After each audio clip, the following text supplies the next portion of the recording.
Everyone remembers the show Doug, one of the original free Nicktoons. It seemed like a pretty normal show about a challenges a young boy forced in his daily life, but I always got a weird looking feeling from it. Compared to other kids shows, Doug seemed to be more negative and anxiety centered. Doug was always worried about something. In most of the episodes would have fantasies of everyone that he knew cruelly laughing at him due to whatever problem he was facing that week. Doug would always come in through at the end though, and every episode ended with him writing on his journal about how he overcome and blown out his proportion problem. In 2005, I began to have dreams about the show for no apparent reason. I cannot remember the details, but they made me want to see the show again. The show had not been there since their reruns for years at this point, so I could not think of any ways to see it. So to my surprise, however, it came back for 1 week in fall of 2005, airing at 6 a.m. on weekdays. I watched it for 5 days, and the first 4 episodes I remembered, they did not sync up with any memories perfectly, so it had been a while. So I just chalked up to a few flaws in my memories. Friday episode, though, was something I was positive that I had never seen before. It all started with the normal intro with the line drawings, but with the characters never appeared. The lines continued as normal, reacting as if the normal characters were there. Once the intro ended, it switched to the show of Doug in a dark room, writing his journal. He was not narrating and writing like he usually did. He was just silent for about a whole minute. The screen then faded out, and the usual episode title screen appeared. Yet there was no skit this time. There was just a giant letter forming in the title, Doug's Real Life. The episode opened up with Doug eating breakfast. He was having a voiceover, but however, the big driving test that he was been neglecting and studying for, his family had been doing a normal conversation. The screen then started flashing. The flashes reminded me of showing something, but they did not stay for a long time for me to figure out what they were revealing. Doug then left his house and began walking to school. During his stroll, he took one of his fantasies about his life being ruined. Miss Windigo announced that Doug had flunked the test, and the whole entire class started laughing at him. With their heads swirling around Doug, this went on for a lot longer than most fantasies. The laughter sounded crueler than usual. When Doug got back to school, the screen then flashed again, and this time it stayed on the new image, or rather the new animation style. The colors were darker and many objects changed color. I resembled as if it were negative film. Doug then was walking down through the school hallway, which was full of kids that he had never been on the show before, nor no one paid any attention to him. After Doug got on his desk, the animation then switched back to normal. Suddenly, for no reason, the screen then changed after the school ended. Doug was walking home, worrying about himself about the test. Upon researching his house, his dog Porkchop greeted him, and Doug began talking to him until the screen flashed. Porkchop then was turned into a hunk of rotting flesh. But of course, Doug in his house became decrepit. Doug then went over to his house and acted as if he was talking to someone, although it was completely deserted. After interacting with invisible people for a while, he sat down on an empty table. The screen flashed again, and Doug's family was there eating dinner. The phone rang, and Doug's mom went to answer it. Doug instantly thought it was his teacher telling him about the flunking the test. Doug had a fantasy of his parents yelling at him for failing it. In it, they grew gigantic, and their faces became twisted and dark red. The screen then flashed back to the empty house, and Doug was crying and apologizing, but there was no one else in the room. He went up to his bedroom, and which was completely dark, empty, except for a book and pencil.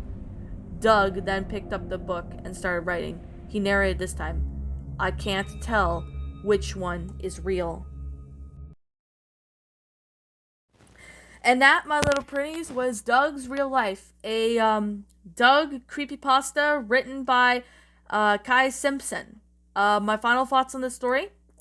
I think it's been quite a long time since I sat there and touched this story. I think the last time I touched this story was back in 2019 or something. I do remember, hearing this story like a long time ago, and I definitely have to say that this story was actually a pretty good one. And I could definitely say right here, right now, that this one is actually a pretty interesting pasta. Now, to be completely honest, I have heard there's a couple people who have sat there and narrated this story. Like, I've seen a couple narrations of some people, sitting there and, narrating this story. So I've seen quite a few people, sitting there and narrating it. So with that being the case, I'm gonna sit there and, go ahead and explain what I actually thought of this episode.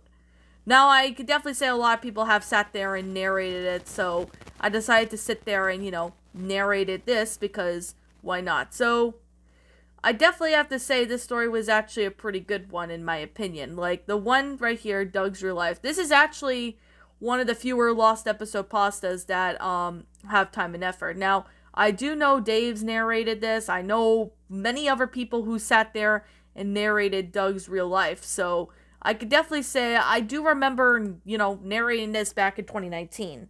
And I thought, you know what, I'll give it like another read because, a lot of Kai Simpson stories are pretty good and well made, and I especially like this one. Now, this one was actually pretty good with the good grammar, the sentence structuring, everything about it was just good. Now, I could definitely say what I really liked about this story was that it was not cliched madness, it's not, going all over the place or anything like that. No, it's not sitting there, going all over the place or anything like most creepypasta stories do tend to do, but this one, on the other hand, manages to do a pretty good job. So that's definitely a good thing, I can definitely say. What I actually found this story was just to be really amazing and well done. So I could definitely say that the story actually played a pretty good concept into the story. I could definitely say that, there were not really too many cliches. There was just, basically the author explaining what's happening and what's going on. So I could definitely say that this story was actually pretty enjoyable. Now, I definitely have to say, I actually found this pasta to be rather good in my opinion. Like, the author, sat there, put his or her time and effort into it, and just flat out really makes it good. And that's definitely something. So, I definitely have to say that this story was actually pretty well made and detailed. So, with that being said, I actually found this story to be pretty cool. So, with that being the case, with that being the case, yeah. I actually found this story to be rather good in a matter of ways, and it's pretty good concept that I could definitely have to say. So, with that being said, I actually found this story to be rather good. Like, there was definitely a lot of time and effort into the story. There was definitely, good concept and all that with it. So, I definitely have to say, I really do appreciate this story of how good this story is. So, I actually found this story to be, well, amazing. It's a really good pasta, I could definitely say that.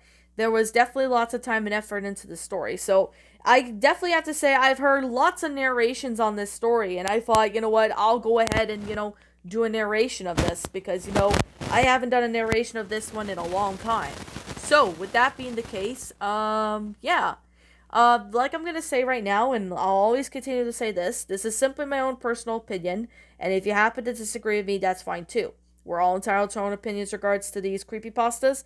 This is simply my own personal thoughts. My final rating of this story would have to be a 10 out of 10. Great story, great pasta. It was really well made. Liked the time and effort into it, and I definitely liked that there was a good concept, and it was really well made and detailed. So that, I definitely have to say, was good.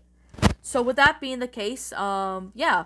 What did you guys all think about this creepypasta? Did you all enjoy it? Did you not? Also, what we have done personally to help make this story a lot better.